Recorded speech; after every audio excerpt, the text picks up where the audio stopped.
Welcome to the Detroit Sports Room, your home for Detroit sports news and information. Now, here's Jim. Hello, everybody. Welcome back to the Detroit Sports Room. And in the room today, I have Curtis, man of Steele, joining me today of the Die Hard Den podcast. Welcome, sir. How are you today? Hey, what up, though? Hey, I'm glad to be here, Jim. It's an honor for me to be on your show and be in the room. Yes, yes. Just sit back, relax, have a good time. We're going to learn about a little about your background and how you came to be into this. But my first question to you is, what happened for you that you became a Lions fan? How did that happen for you? To be honest, I was a young kid. Most of my family back in the early 70s or late 70s, early 80s, they were Cowboys fans. I'm sorry. Oh. Yeah, because that whole America scene, and I used to go watch football with my grandmother over at her house, and it was the afternoon game, so they always watched the Cowboys. My uncle was a Steelers fan. My last name is Steele, so I kind of followed his lead for a little while. But when I started watching football for myself, Billy Sims, the Kung Fu Billy kick, that set it off for me. I remember that. Really, that got my attention, and I really, truly became a diehard Lions fan with Barry Sanders. I mean, the stuff he did on the field caught my attention. It transformed me into a true Detroit Lions fan. He was an amazing player and an amazing person. So just to watch Barry Sanders on the field was electric. And it's just, that was it. I mean, that really turned me into a really, truly diehard Lions fan. You're not the first person that said this, because Barry Sanders, I think it's 3 or 4 people so far that it was Barry Sanders that really, just cemented it in for you, all those years of misery. I mean, yeah. I'm just kidding. No, but yeah, it was Barry Sanders. Interesting you brought up Billy Sims, because Billy was an outstanding running back. Different than Barry, of course. More powerful, type of person. But that kick was amazing. I had almost forgot about that. When you brought it up, the image of it just flashed in my mind. It was amazing. Against the Houston Oilers. I remember that. That was a moment in NFL history, not just Lions history, NFL history, that kind of what just happened? Yeah. Yeah, it was. And he unfortunately had a knee injury and just never came back from it. It was unfortunate because his career got cut short. And I think if he had had a longer career, there would have been, I don't know, we would have been a much better team if he did, because it was a shock, when he left, almost like when Barry left. It was kind of a shock for all of us when he retired. So right now, you have the Die Hard Den podcast. How did that come about? Well, the reason I started podcasting was that I'm a student at the Dan Patrick School of Sportscasting. Wow. I started back in 2018, and what they said was, hey, if you want to get your reps up, start a podcast as an online student. You don't have as many reps as the on-campus students, so to get your verbal reps up, start a podcast. So I reached out to the Detroit Lions Diehards Facebook page and asked them, could I do a podcast for their Facebook page? Oh, wow. And I named it after their page, but it kind of just took off and had a mind of its own. And I expanded it to other pages and other groups and took it to YouTube and Twitter and Instagram, and so we're just kind of on a lot of different platforms. So that is really cool. It is really cool. The Dan Patrick. Wow, we got to talk about this. We really do. We got to talk about this. How did you get involved in that? And you said it's been a while. I mean, I'm set to graduate. I'm set to graduate in October. I was in the military 26 years, and I was studying communications with a specialization in sports media at a different school online, and it just wasn't working out. The curriculum was too slow. So I put in a sports broadcasting degree into Google, and the Dan Patricia School of Sportscasting came up at Full Sail University in Winter Park, Florida. I called and talked to an advisor for about 2 hours, and they told me what the program was about. And lo and behold, I called my advisor at my other school and said I was transferring. Wow. It gives you a lot of hands-on experience. They send you a lot of equipment to do like your studio shows, and they teach you the business of sportscasting, from camera work to video editing, to teach you how to use Audition and OBS.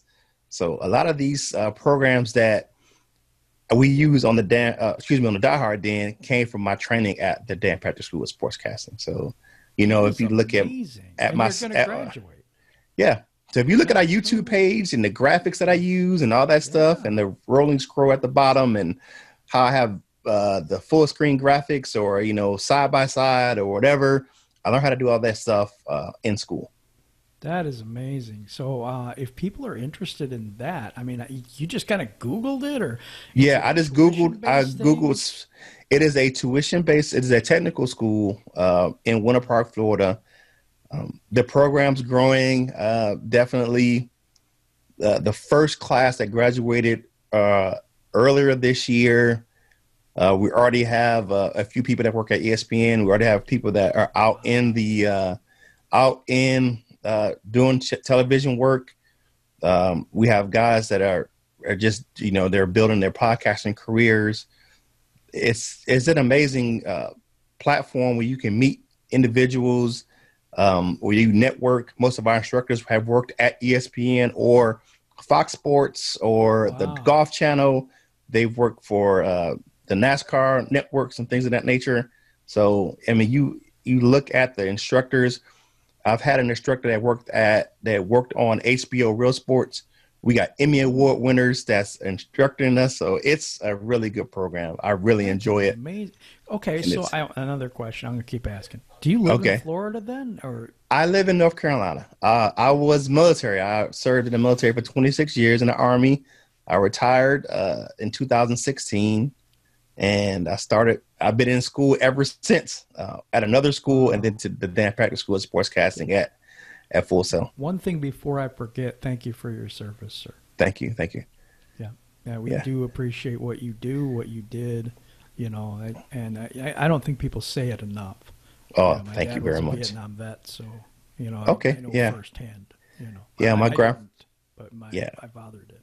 My grandfather served in World War II, and then I had a cousin served in Vietnam. So then I joined. I had another cousin join, and my nephew and then my wife is a veteran.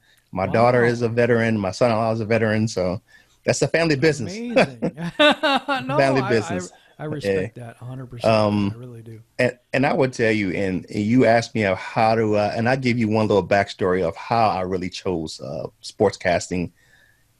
I was in a barbershop argument about the Lions were coming to play the Panthers. And we were all trash talking down the barbershop in the hospital on Fort Bragg, which is where I live in North Carolina. And the guys I were arguing with, we were talking about the season. And the guy said, the guy who was a Panthers fan said, "How did you guys even end up on our schedule?" And I said, "You don't know how the NFL schedule is comprised?" And he was like, "No." And I took a room full of a lot of opinionated middle-aged men, but that's a loud conversation. Yes, and I taught them how the NFL picked the games, except for the computer part, but how the NFL comprised their schedule for the year. And it was silent. And if I can do that, then that's my calling. So that was my reason for picking sports media. Wow. You know what? I kind of fell into this. Me and my buddy were arguing over, I can't remember what it was, but it was some game. And we actually, I think we were both on the same page as the refs screwed us in some way or fashion. And I started listening to this podcast. It was called Lions in the Basement. Nobody's ever heard of it, but before. But man, it was so funny. It was two guys, and they were downstairs, and they were talking and stuff like this, and just.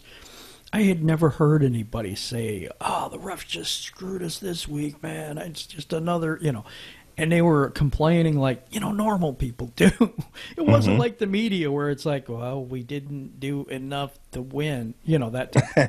Yeah. It was, but it really appealed to me. And so me and my buddy decided, hey, let's just do this. I think we could do just as good as they do, And that's how the Lions on the Prowl was born. And here I am today doing the Detroit Sports Room. And I have you in the room today. You're doing a great job, but man, I'm a big fan of your show.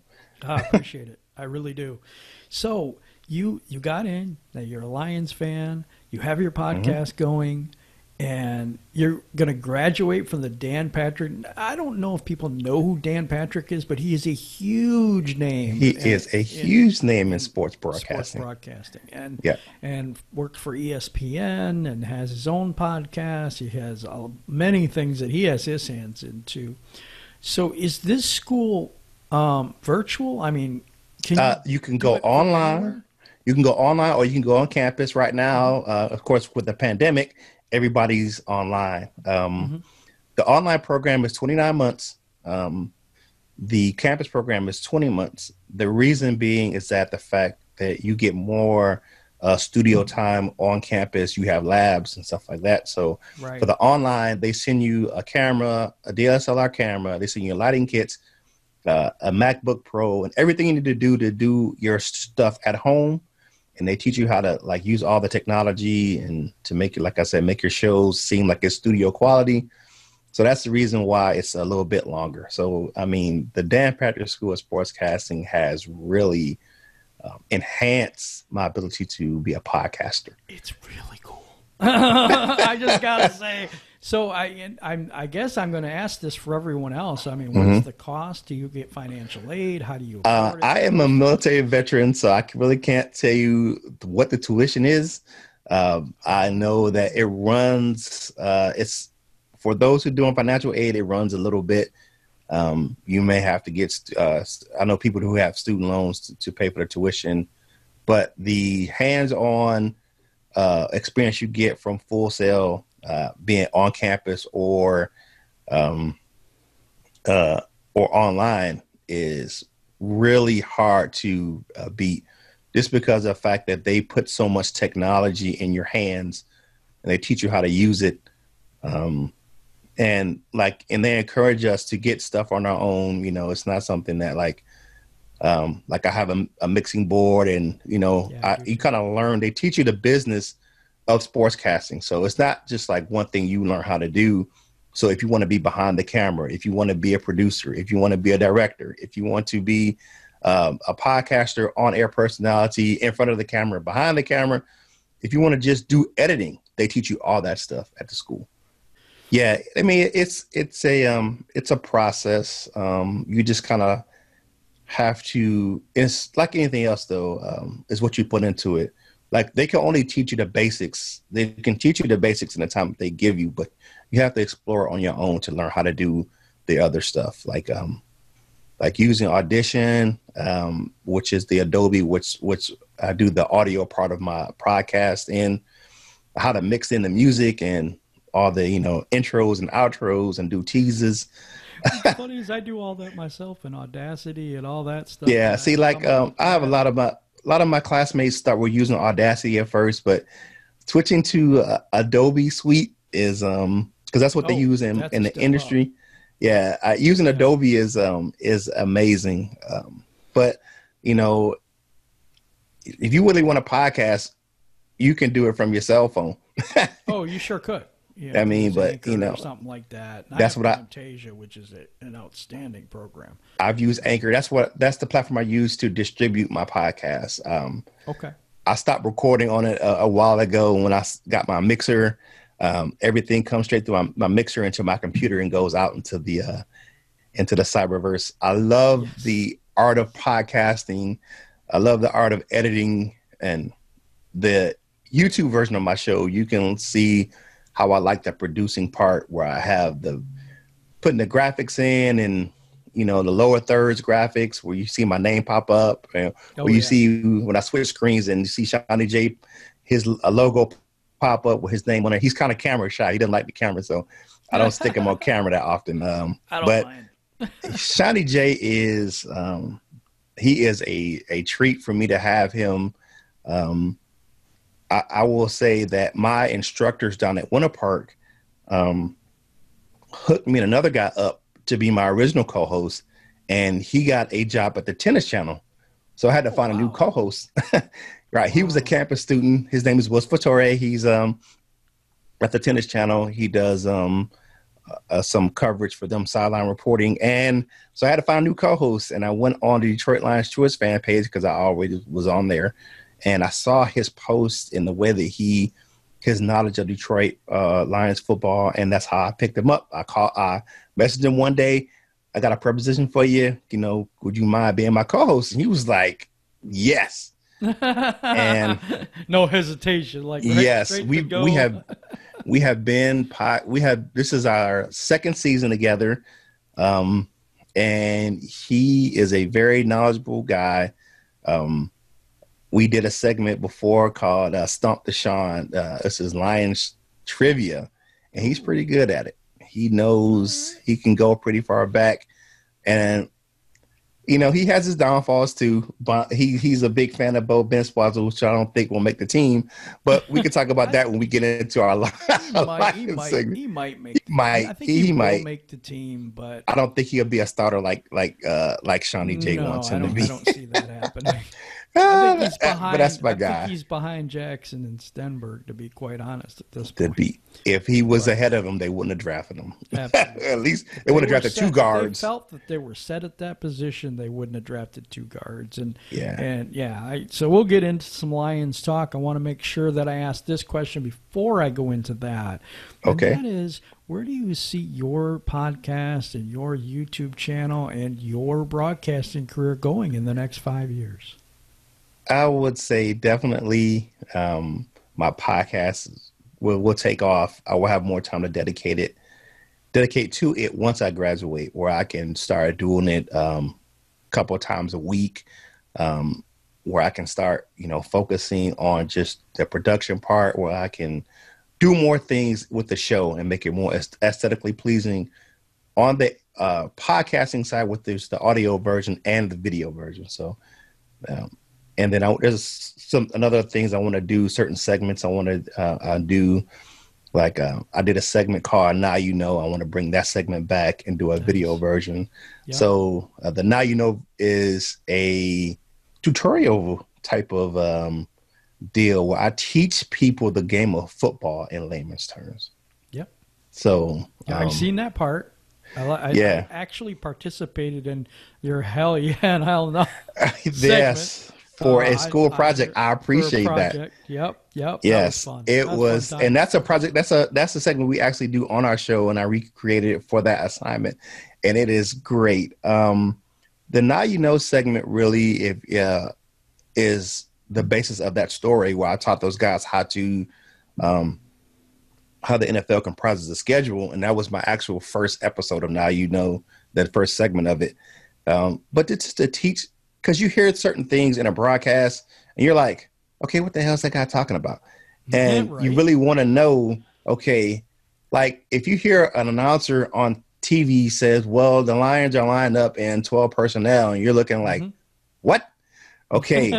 One running back, two tight ends. Yeah, right? One running back, two tight ends. But most people, sometimes layman fans, or just casual football fans, doesn't understand what 12 personnel is. They will just sit, three technique, or or a jack linebacker, or a will linebacker, or Sam linebacker. They don't know what those positions are. I mean, they could look at that and you'd be like, huh?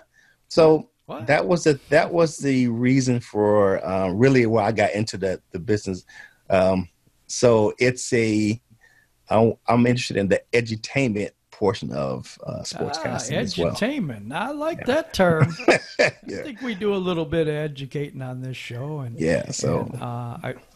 I have been fascinated by how people have come into what they do right now. And that was a really cool thing where you said, I was just talking with these people and they didn't know how the schedule came up. So I told them how they're, and then it comes into a segment on your show now where you're educating people on the game of football. Glover Quinn does a good job of that too in the DB room. If you ever get to check I like out, his show. That's it amazing. is very, That's very really, good really show. Good. So let's talk a little Lions. Let's talk a little do Lions. it. We had this heated discussion about Matt Patricia. And I do ask every guest what they think about our head coach. So I'm going to go with that as my first question. What do you think about Matt Patricia and how he's doing with the Lions? Matt Patricia is a talented coach that came in. I believe that he came in the wrong way.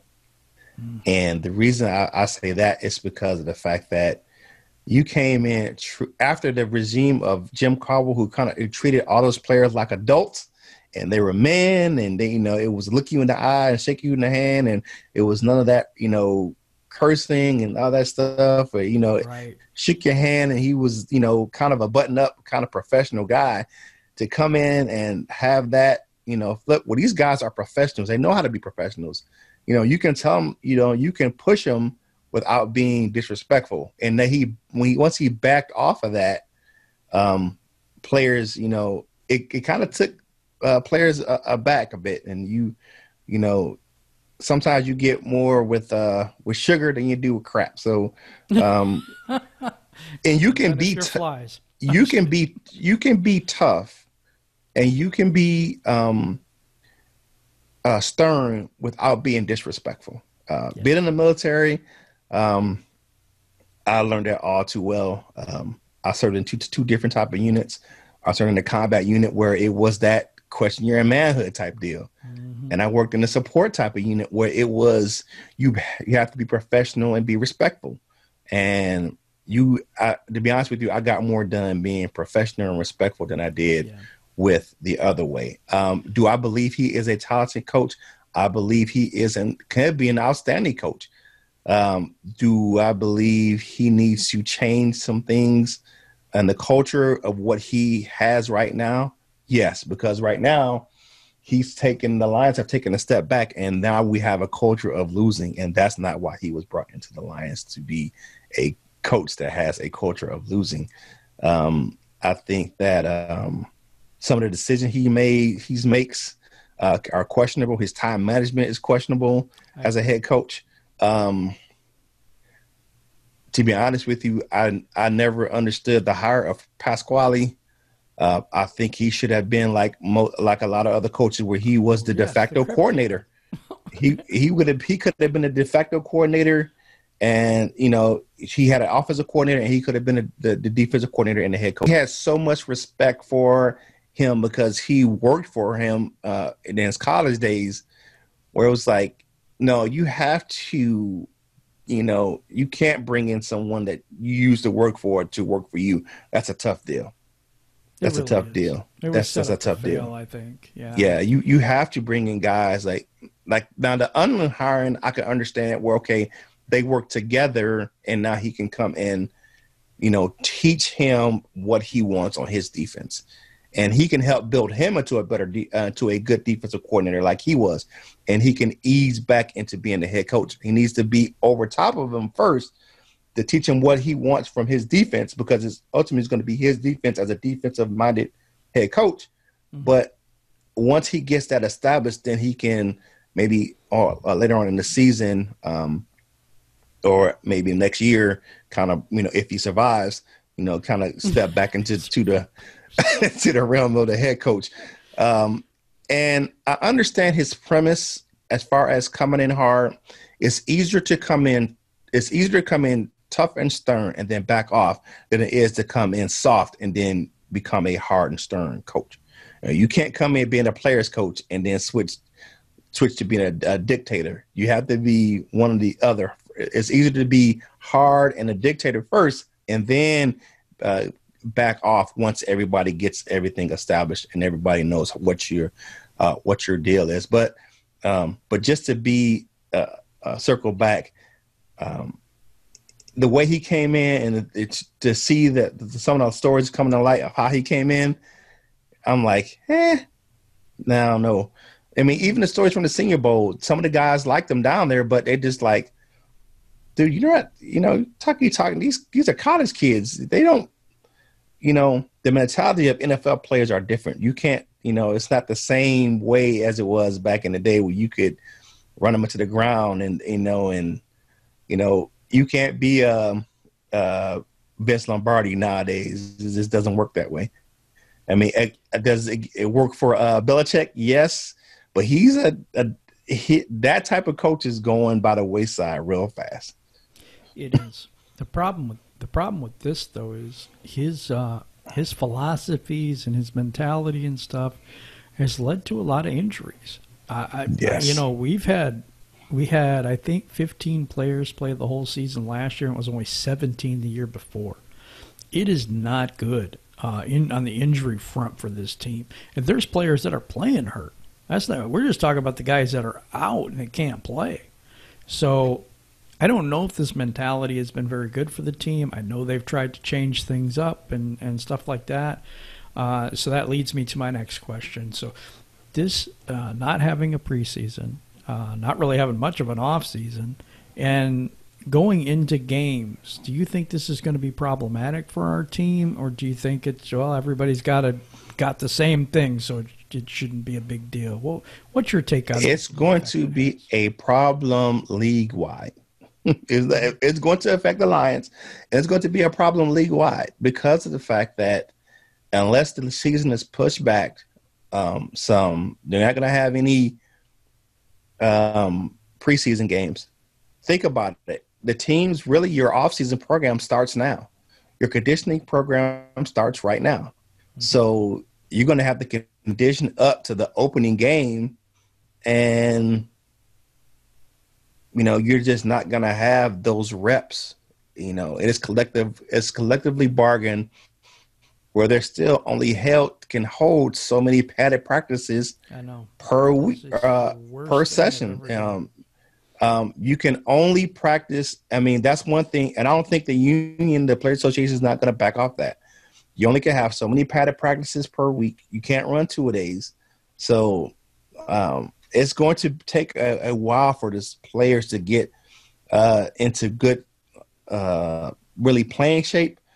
The one thing I will say is that hopefully the Lions can take advantage and win some games that they may have normally would struggle with, and take advantage of the early season and be like, okay, you can keep everybody healthy. Maybe we can have a better season, and I'll take it. I'll take the Lions making the postseason and making a deep playoff run in the pandemic because of the fact that we came in with some players that were already used to the program, especially like bringing in Collins and Harmon, where they're used to that system, and we have improved players, so we can and Danny Shelton, so they know on the defense it can be improved, and we can come in and we don't have to have that much change on the defensive side of the ball. The guys know the system, so we can take advantage of that. So we can take advantage of those guys who have to learn the different defenses and different offenses on different teams in the division. So if you're going to have some sloppy play until probably midway through the season, just because of the fact that there's no preseason and there's no off-season programs, is very shortened. My main problem with it is bubble players. Players who don't get to compete, like Bo Benchwell. It is being honest about this. No. Yes, it is very. He doesn't get an opportunity to show us what he can do. So how do you know who to keep and who not to keep? Because you make those decisions by how those players show up in the preseason. Right, and you're looking at even talk about because every teams are kind of piecemeal on their reporting. Everyone is not even reporting to camp right now because there's. Right. The testing and everything is not for the pandemic is not in line. I know the Lions have their program for their infectious response got approved by the league, and it's only like 8 teams. So you're looking like how many more team. You know, that's a fourth of the league. So you have so many more teams to go to get approved for that. So it's going to be, and you're looking at reduced roster sizes where they're talking about coming in 80 players instead of 90.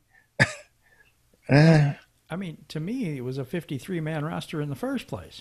Yep. So are we having 80 for the season? The NFL's done a very poor job of telling us what's going on. I think this is the 84 cap roster instead of 90. So I think there's going to be 90 for the preseason. Yeah, for the preseason. You would have to cut it down to 53.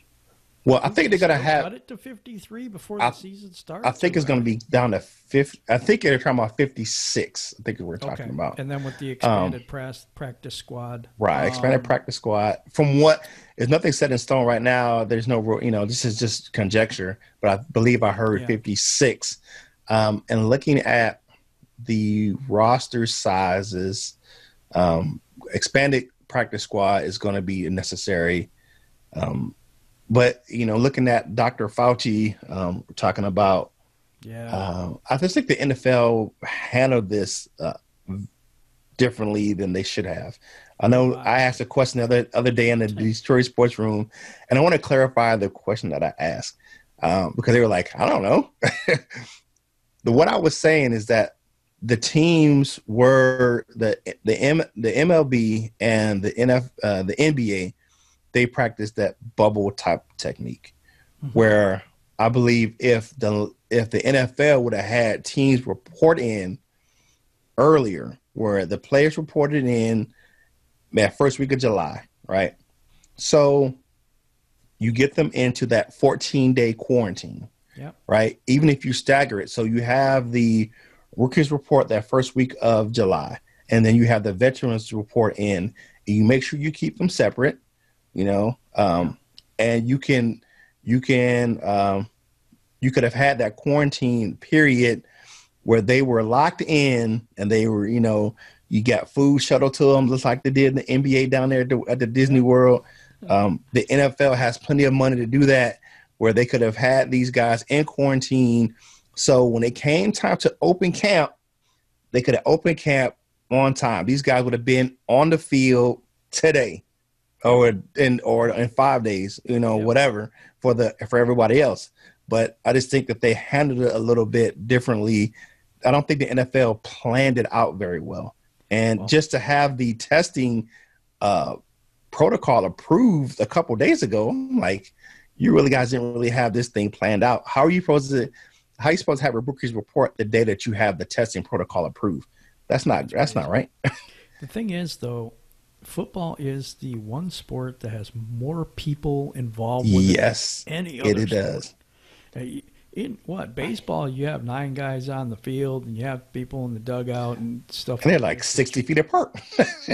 Right. But in the NFL, you're right next to each other. You got 80 guys on each side. That's 160 just for the players. Then you got the coaches and the technicians and the water boy and all the people that they have to bring to make this work, plus TV, plus all the media stuff. I mean, even if they keep the media out, you still have television production to do. And that's what I was trying to say, is that they should have had this plan going back in the early spring. Where they could have had it planned out, because it takes so much more coordination for the NFL because of the logistics part of it with just the personnel. So that part should have started to been worked out earlier in the off season. I just think it was harder, and I just think it's a harder thing to do. So they were trying to take notes from other things. They were trying to see if this pandemic would go away or the curve would be different. You know what I'm saying? I mean, they did wait it out. I think that's what they were doing. They waited, but so many people that you have to quarantine that it's a lot harder than basketball. What is that? Baseball. What's that saying? You have to plan for the worst and hope for the best. And I think that they didn't plan. The planning part was the part for me, being prior military. Whereas I'm like, you have to put the plan in place. If you don't have a plan in place, like it either. But you know what though, when you're under contract, I mean, I'm not one of those guys. You have to play for your you have to, adhere to, rules, stuff like that. But if something is already in place and you just, you can't collectively bargain COVID. I mean, it's just not, possible. Who collectively bargains a pandemic? No one does. But you lay out your guidelines. Hey guys, this is what's going on. This is what the league guidelines are. This is what we need to do to make sure that and it looks out for the best interests of the players as well, because you're going to get your game checks. You're going to, get your extra money for your workout bonuses and stuff like that. You may be, away from your family a little bit longer. You ain't gonna be able to go to Cabo for 4 weeks. You can go for a week. I know, but this is what we need to do to make sure we have a good season, and we have a productive season on the field. You want to do what you want to do. You love playing football. This is your job. Well, this is what you need to do your job. This is what you need to do to make sure your job is good to go for the season. And it's just the fact that COVID was just so much unknown with it. Mm-hmm. And it's one of those things where you really had to plan it out. The really hard thing to do is like convince players to give up their free time. And that's a hard thing to do because players want their free time. They want to go on vacation. They want to go to their private islands that they rent or whatever, or, to their, villas overseas and, chill with their families or their girlfriends or their wives or whoever else. And, and get room service, get poolside service and do whatever else and enjoy life because it's the off season. I mean, who doesn't want a vacation? Right. I mean, I wouldn't want to spend 2 weeks of my summer in the house like I did this year, but I did. Yep.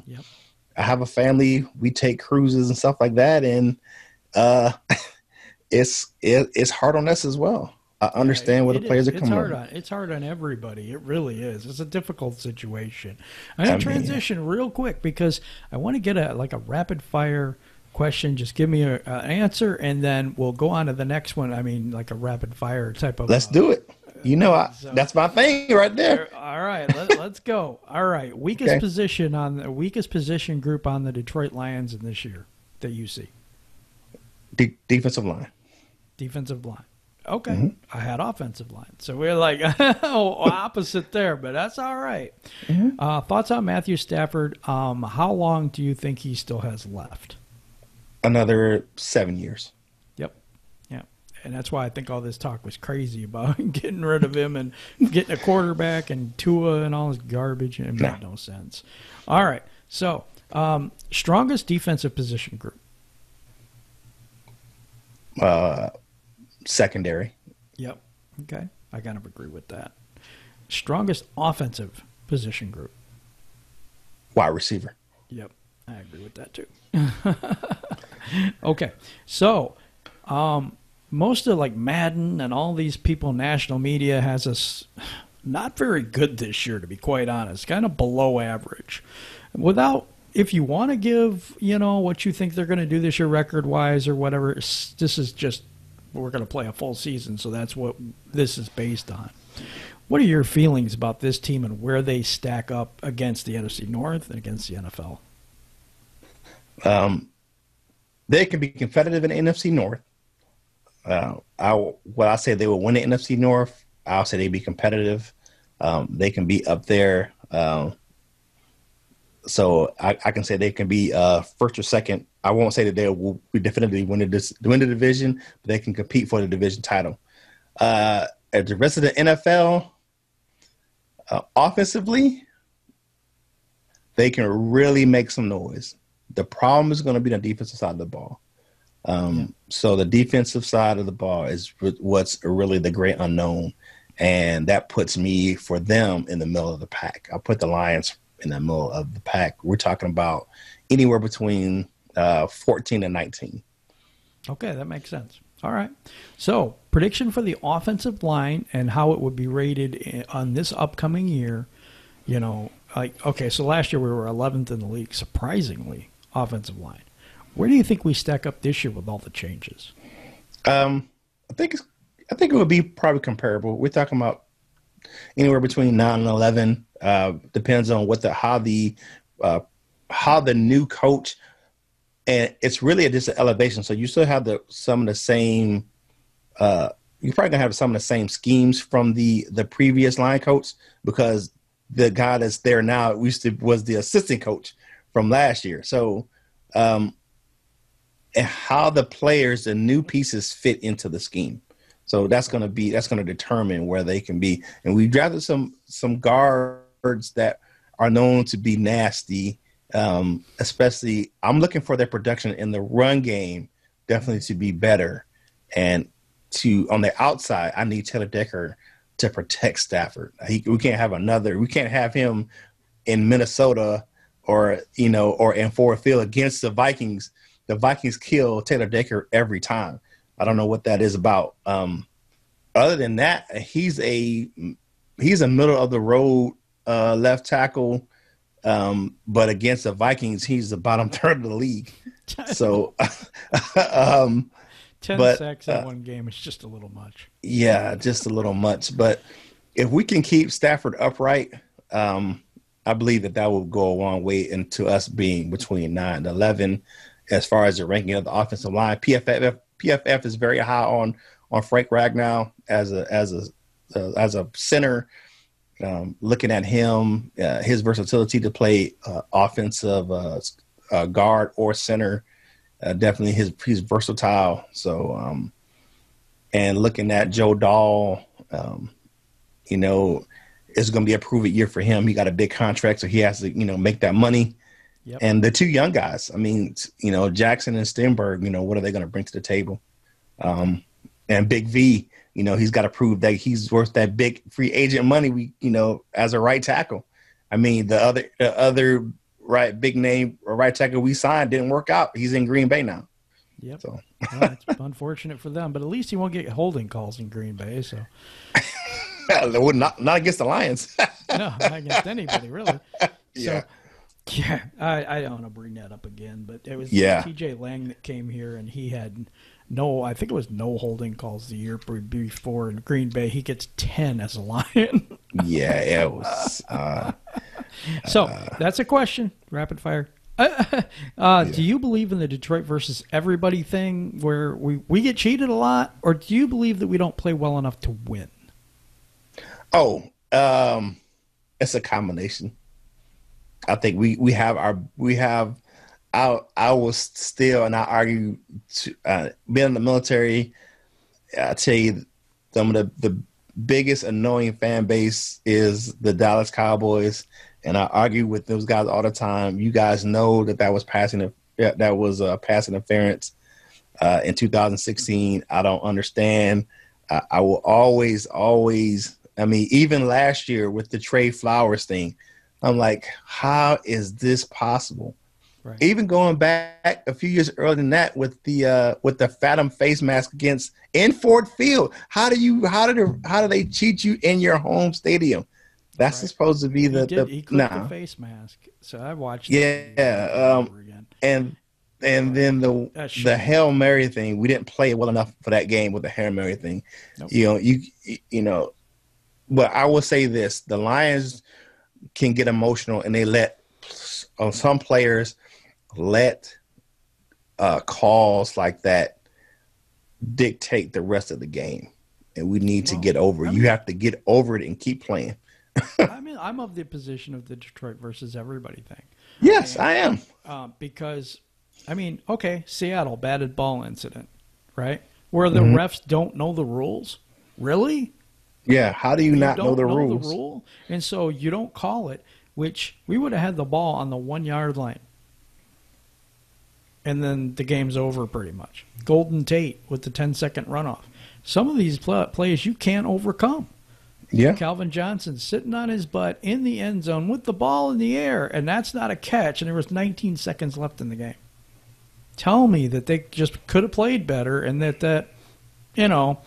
they can recover from it, no big deal. When you run all the time off the clock and you had just scored, they take the score away and run all the time off the clock, so you can't even get another play at the 1 inch line? Seriously? Yeah, that was terrible. That Atlanta game broke my heart. Seattle game, the Atlanta Seattle game. game, yeah. You can go on and on and on and on, and like the Rodgers game, or the Green Bay game, where the clock strikes 0, but oh wait, it's not over. Yeah, and what's the other thing? I will say, looking at the Lions, I just think that is it one of those things that, and people believe this, and I believe this too. We're a snake bitten franchise for right now. There's something going to have to be, somebody or something's going to have to come in to change that to where it's what we can believe and really hardly believe, like strong-heartedly believe that we can overcome anything. And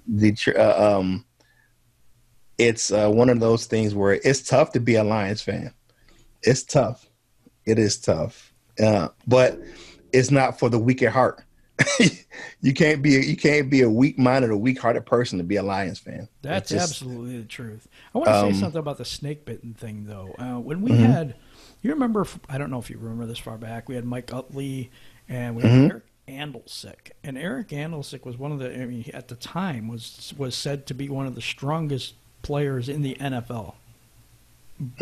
Just one of the strongest human beings. Mike Utley gets paralyzed for life. And Eric Andalsick was mowing the lawn and a semi jumped that curb and killed him. Now, we've been trying to build offensive line here, but we had a pretty good one at that point because we had Glover and we had, that was not a bad, that was going to be a very good offensive line for years to come. But this happens, and it's not anything you could have done. You can't draft. There was no, we drafted the wrong guys or we got the wrong people in. No, the guy got killed by a semi mowing his lawn. This is the type of crazy stuff that happens to this franchise. It doesn't make any sense whatsoever. It's almost like they're cursed. I mean, I heard the Bobby Lane curse and all these other excuses for it, but it just seems like, someone up there just doesn't want us to win. It doesn't want us to win it. It doesn't want us to win it. Let's go more on the positive thing though, because I think that after all these years and all this persecution and all this stuff, you go back and you look at some teams like the New Orleans Saints that were the Aints that were bags over their heads and stuff, and they win a Super Bowl. This can happen, people. It very much can happen. I agree with you wholeheartedly. Oh, no. Yeah. I was in Wisconsin a few years ago, and I was there for training when I was still in the Army, and I was in the Miller Packers country, and I was rocking my Honolulu blue and silver just like I do. And a guy we went to the home tile buffet, and the guy said, he said, if I ever meet a woman who's a Lions fan, I'll marry her in a heartbeat. And I said, why? He said, because I know she'll be loyal. Yep. So we have one of the most loyal fan bases, even though the Lions break our heart and we get upset and and go off on a tangent. And I'm leaving, and the next season you're right back rocking Honolulu blue and silver because that's what it is. And it's we're from a blue collar state. I mean, my family worked in the factories. They worked hard for what they got, and we're blue collar by nature. So if it was meant to be easy, everyone would do it. So you can't be a Lions fan if it can't be weak at heart. And just to be from our area, you can't be weak at heart being from Michigan. It just ain't gonna work for you. That's true. That's true. Some of the worst winters and some of the best, summers. It's just a crazy state to live in. It really is. There's just a lot of stuff that goes on here that don't go on anywhere else. Yeah, and but I think that you have to be tough. You have to be thick-skinned to be here. Yeah. But you know what? The Lions are, for me, is my favorite team, even though the Red Wings have won all these cups and the Pistons have won, and I love those teams. Yeah. But there's no team that I root for harder than the Lions. Yes. Maybe it's because we've never won. Maybe the I think that's probably it. Yeah. Yeah. And my car, I bought when I bought my car a few years ago, the first thing I put on the back was a silver Lions decal. It sits in the back of my windshield. And, you know, my wife's like, you have so much Lions stuff. I'm like, yep. And she was like, you know, she's like, I'll get sick of stuff, seeing that stuff. And what does she do? She just buys me more because she knows that that's part of my DNA. That's my heart. You know, she knows I love that. That's my team. I love them. You know, it's one of those things where, and I can get down on them, but I'm not one of those guys who I'm not a person who I get so mad. I don't throw stuff or anything like that or break up my Lion stuff. This is my stuff. So I know I worked hard, or I worked up hard in the military where, you know,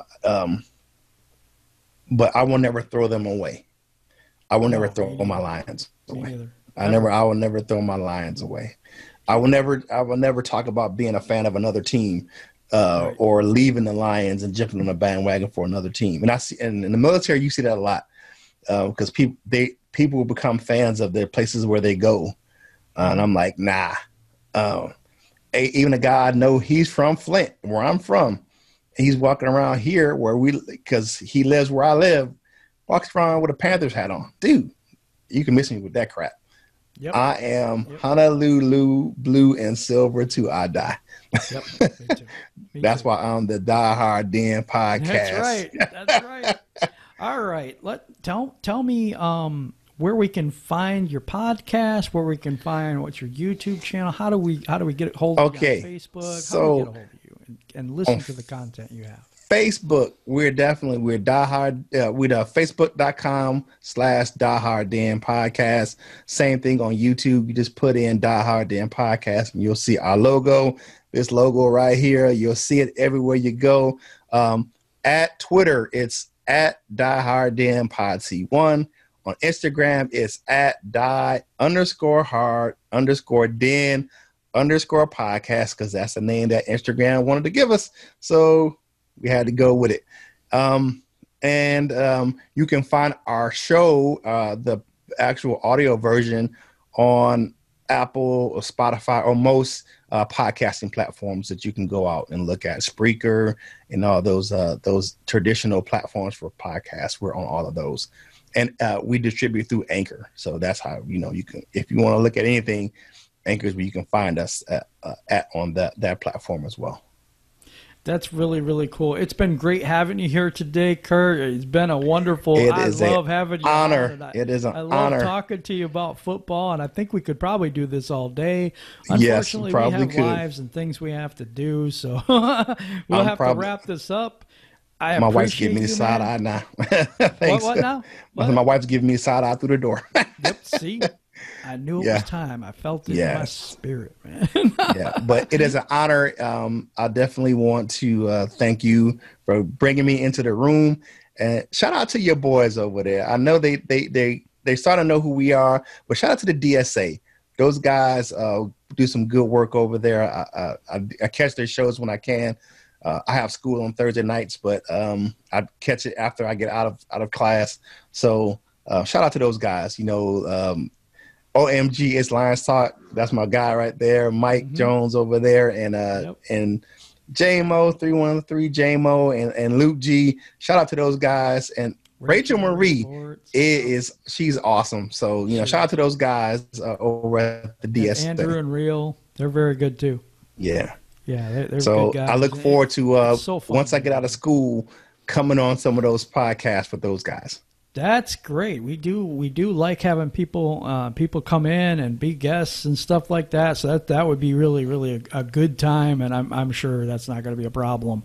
I look forward to it. And also, I want to shout out the DSA, Detroit Drew, PD Sports, Carl.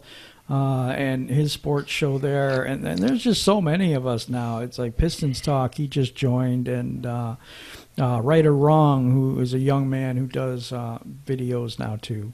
Appreciate every single one of you tuning in today. Appreciate you, Curtis. Can I get one more shout out? Sure. Hey, my man Shawnee J, my co-host. Hey, if you listen to our show, my man Shawnee J, he holds it down. He's definitely knowledgeable. So come on over and check us out. Me and my man Shawnee J over at the Die Hard Den podcast. I can't forget my man Shawnee J. Check them out on the Die Hard Den podcast. You can find that on Spotify, and you can also find it on their YouTube channel, like was mentioned here. Look for the logo there, and they have really good content. They really do. Very knowledgeable about Lions sports as well, and the NFL in general. So for Kurt and me, we're out.